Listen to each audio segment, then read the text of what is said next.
New Thought Media Network proudly presents the Global Heart of Peace's Peace Party. Celebrate the many paths to peace. Explore an exciting life of peace. Embody joyous peace. Come to our weekly Peace Party, Mondays at 5 p.m. Mountain Time. Only on New Thought Media Network. www.ntmedia.org. Hello and welcome to the Peace Party. We are brought to you by the Global Heart of Peace Initiative. My name is Casey Feicht, and I am a minister at Mile High Church with a special focus on spiritual practices. I'm passionate about peace, and for several decades as a yoga and passionate meditator, I have practiced these skills to bring peace into my life and hope to share them with you. So we're here to celebrate the many aspects of peace and explore how exciting life can be when it's full of peace and joy. So today I'll be talking about the patience as a spiritual practice. So I believe that there are all kinds of different spiritual practices, and this one, I don't know about you, but I find to be a challenging one, but a very powerful one. Excuse me, all at the same time. So, patience is often misunderstood as passive waiting. The truth is, patience is more about creating space and trust. It's really breathing in the truth that life unfolds in its own timing. Thich Nhat Hanh says, patience is the mark of true love. If you love someone, you will be patient, and that includes the love for yourself. Sometimes that's the most challenging one, finding that patience for ourselves or within our own lives or for our behaviors. So I'm going to invite you to close your eyes and let's just take some deep breaths together, breathing nice and slowly. Inhale through your nose and exhale, release out the mouth. Inhaling through the nose. Exhale out the mouth. And just take a moment to think about or imagine one place in your life where you often feel impatient. It could be waiting for something to happen, some of your goals that you're working on, or just simple things like traffic, which actually isn't so simple after all, right? So begin to just bring a picture into your mind or bring in that memory of those situations that you find yourself being very impatient in. And now bringing in the healing. Maybe imagining almost as if it's a dream that this situation has just resolved.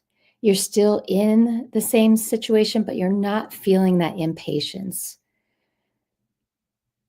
Maybe it's with somebody in your life that you feel impatient with, and see yourself still being in that situation with them, but without that stress of impatience, that kind of angst or anxiety that we often feel.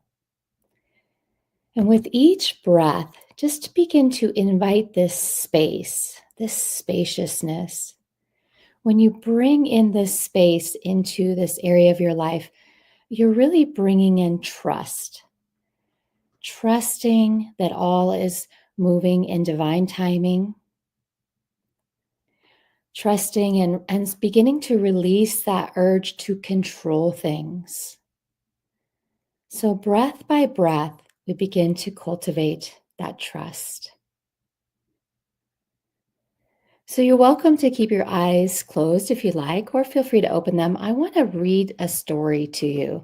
And I feel like this is a really powerful story that has helped me understand trust a bit better. So there once lived a farmer. He lived on a farm with his wife and his son, and they had one horse. They had raised him since he was a colt. The family planned to enter this horse into the annual county fair and hoped it would win prizes and could lead to breeding opportunities. This would help their family be more sustainable in the future. The night before the fair, a violent storm came and it swept through the countryside. The farmer and his family awoke the next morning and found that the fences had been blown down and their prized stallion was nowhere to be found. The farmer's wife was beside herself in despair, and the neighbors came over to join the wife and said, "What a terrible misfortune has befallen you," cried the wife, or cried the neighbors. "Yes," said the wife, "this is so unfortunate." They all agreed, but the farmer said, "Fortunate or unfortunate, I don't know. Let's wait and see." A week passed, and the farmer and the family were sitting at the breakfast table. They looked out the kitchen window and saw a herd of horses galloping towards them. It was also their faithful stallion had brought back these horses. He was really excited and was so excited that he was able to train the stallion once again. So the farmer's wife was overjoyed. Of course, the neighbors came by and said, "This is unbelievable. How fortunate for you. How exciting." And the farmer said, "Fortunate or unfortunate, I don't know. We'll see." Over the next few weeks, the farmer's son was busy training the new horses. They were wild, and as he was training them, he suffered a bad fall and broke many bones. The farmer's wife was very upset. Between her sobs, she said, "Oh, he'll never be able to ride horses again. This is so unfortunate." And of course, the neighbors came by to commiserate and said, "Oh, this is so unfortunate. I'm so sorry." And then the farmer, of course, said, "Fortunate or unfortunate? I don't know. Let's wait and see." A couple days later, soldiers came by to the little farm, and the king had declared that the country was going into war and they needed able-bodied soldiers to help out.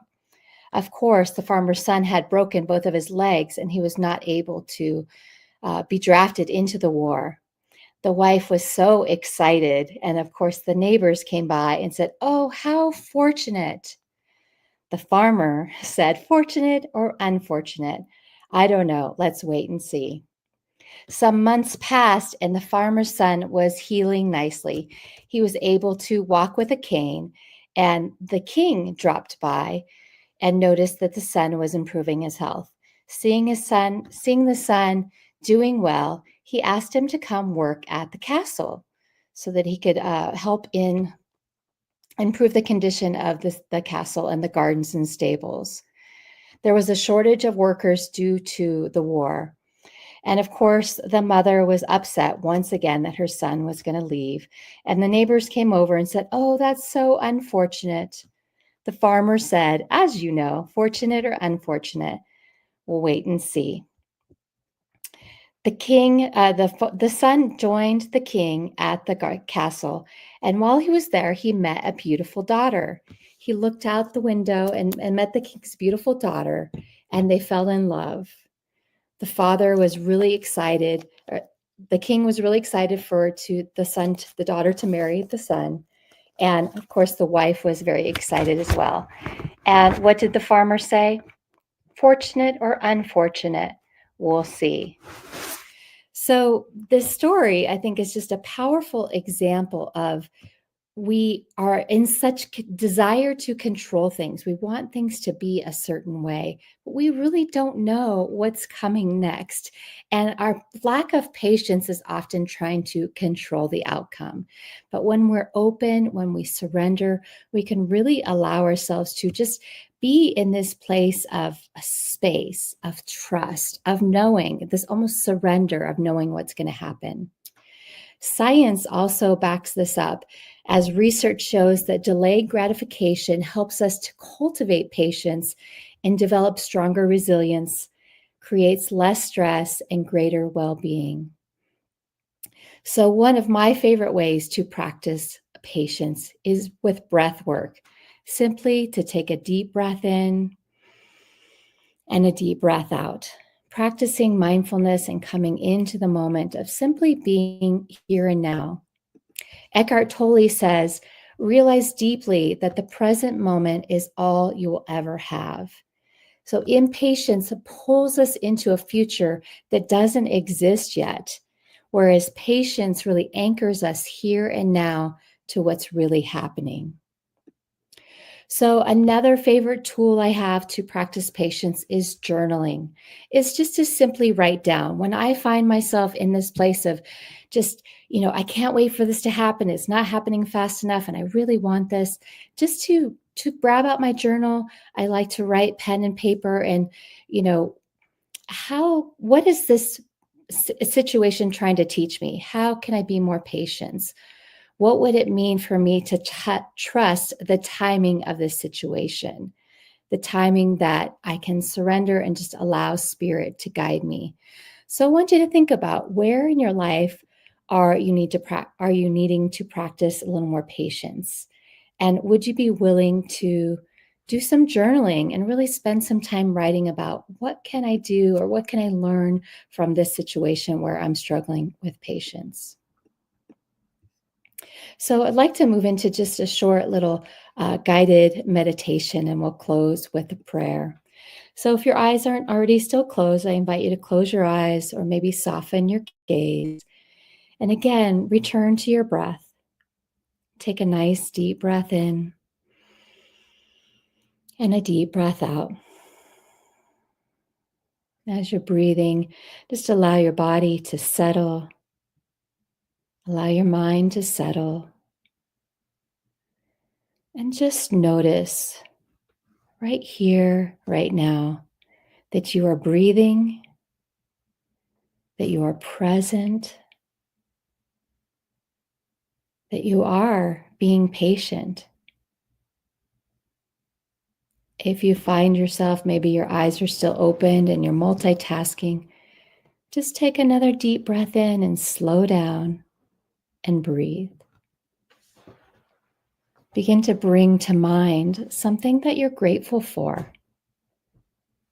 Gratitude is often another powerful practice along with the breath to bring us into the present moment. So I'm grateful that I got to be here today with all of you to practice peace. Patience is peace. For when we're patient, we're present in the peace that's always available to us. So breathing that in, releasing any of that stress or fear, just knowing this sacred space that we've created is a place of trust, of surrendering, and knowing that we're taken care of. So I am so grateful. I'm so grateful for this time to know that we are all connected. We are all one. We are part of this family that is being here on this earth. And as it's easy for us to have desires to control or want things to be a certain way, life is good.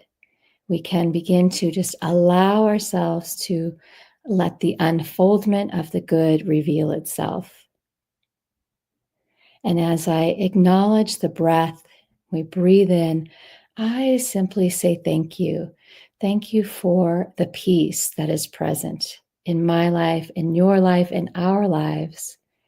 Thank you for the space, for the trust, for the ability to surrender, for I know that the highest good is always being revealed.